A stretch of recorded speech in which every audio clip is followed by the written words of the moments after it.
tenha nova vida. Vem, ó Deus, o teu poder manifestar.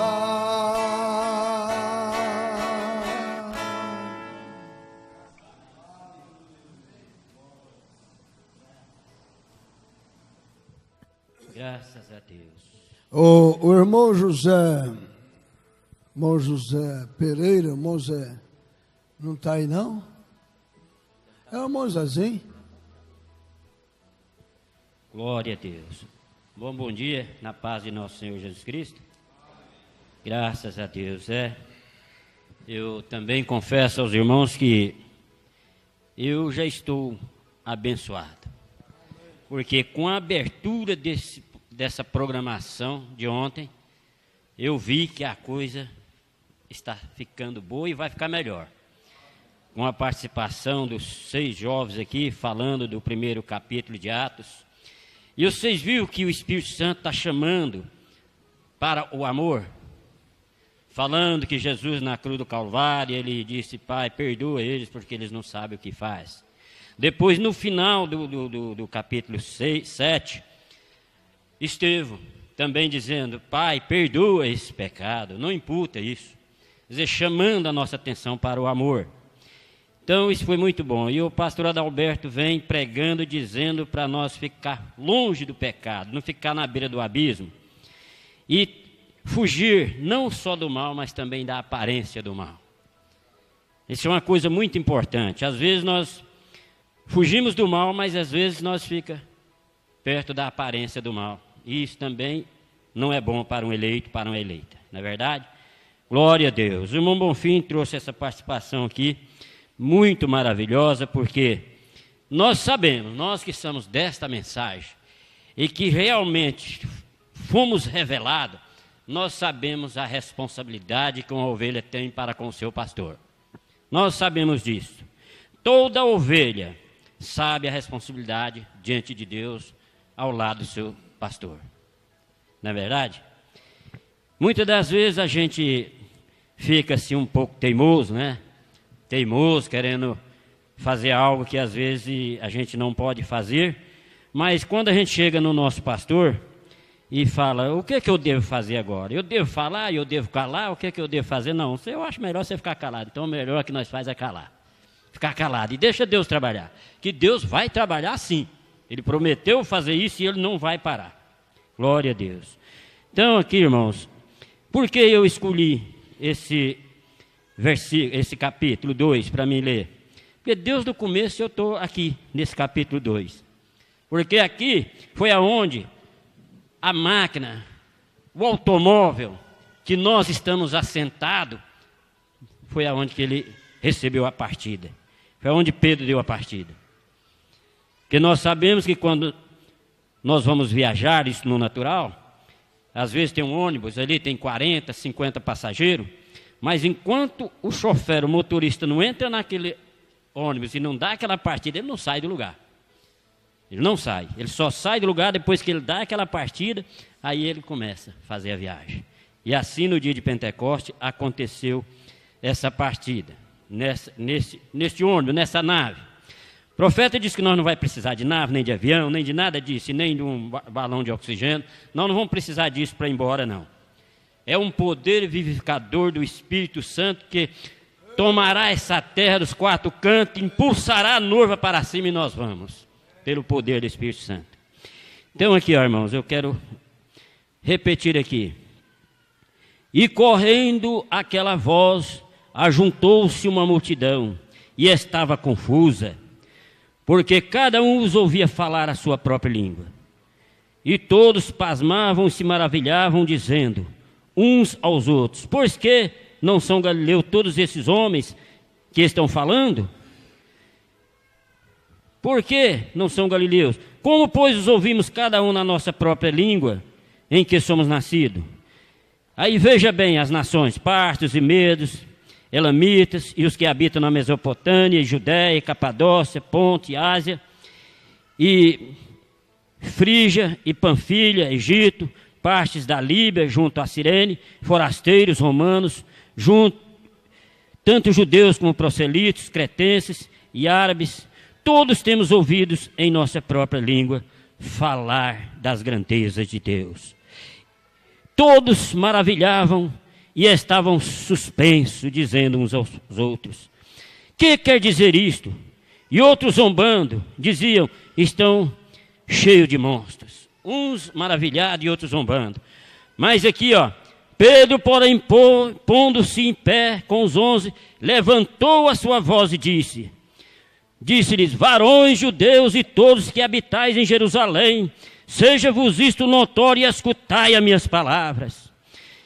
Esses homens não estão embriagados como vós pensais, sendo a 3ª hora do dia. Mas isto é o que foi dito pelo profeta Joel.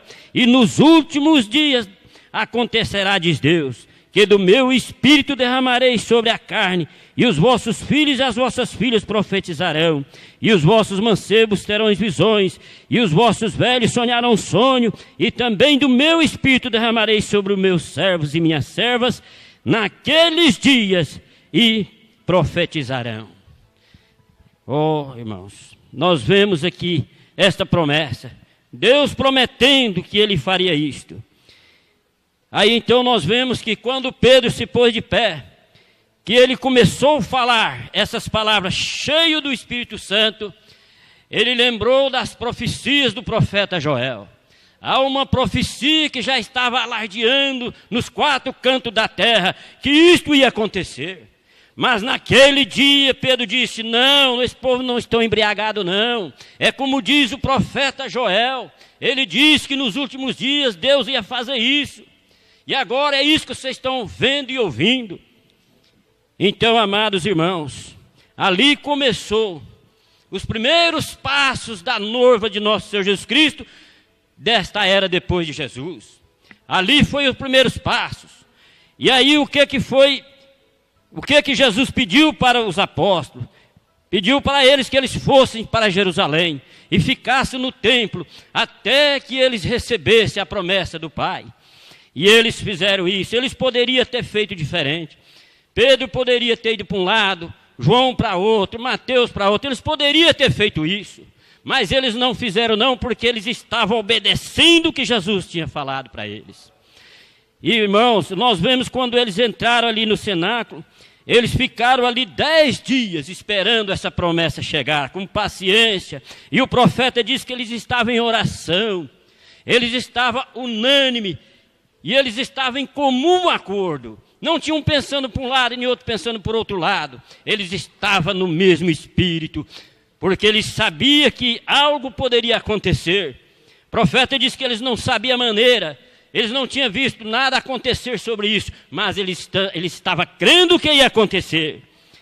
E quando de repente eles ouviram um barulho de um vento veemente, e aquele vento veemente desceu, e eles foram cheios do Espírito Santo.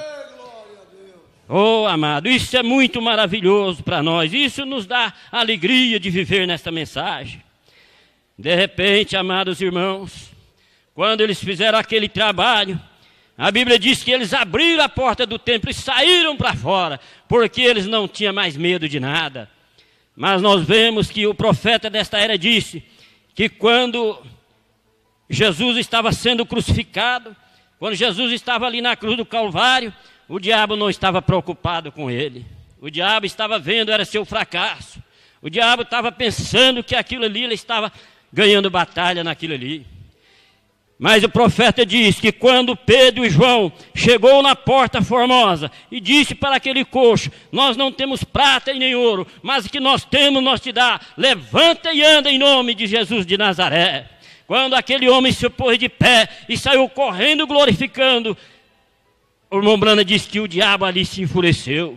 Por quê? Porque o profeta explica que o diabo sabia que eles tinham entrado no lugar que ele ia explorar mais tarde. O diabo ia explorar mais tarde justamente aquilo ali. Ele vinha explorando as religiões, denominações com a cura divina. Então o que ele fez? Perseguiu os apóstolos, perseguiu Pedro. Quanto mais Pedro fazia maravilha, mais ele era perseguido, porque o diabo levantou contra este ministério. Amados irmãos, E quando vocês, nós recebemos esta mensagem, deixamos de seguir doutrinas, deixamos de seguir ensinamentos errados e viemos para esta palavra, estamos sendo guiados por um profeta, o diabo não está satisfeito com nenhum de nós, não. Ele bate contra cada um de nós, ele não quer ver nós em pé, ele não quer ver nós vivendo, ele não quer ver nós batalhando, ele não quer ver nós sorrindo, ele quer ver nós gemendo, ele quer ver nós derrubado, pisado em cima. Mas tem uma coisa, quando ele olha para o meu fracasso, quando ele olha para o nosso fracasso, daqui o Espírito Santo está dizendo, dá mais um passinho, somente mais um passinho, você vai vencer, eu tenho uma coroa de ouro para você, eu tenho a vida eterna para te dar, e o diabo vai perder a batalha.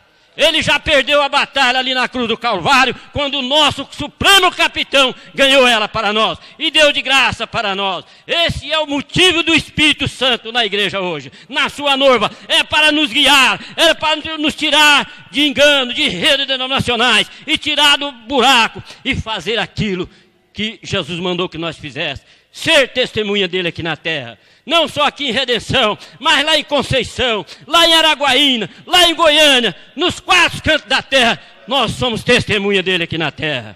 Que Deus abençoe em nome do Senhor Jesus Cristo. Amém. Amém. Glória a Deus. Ser-me-eis testemunhas. Jerusalém, Judéia, Samaria, até os confins da terra.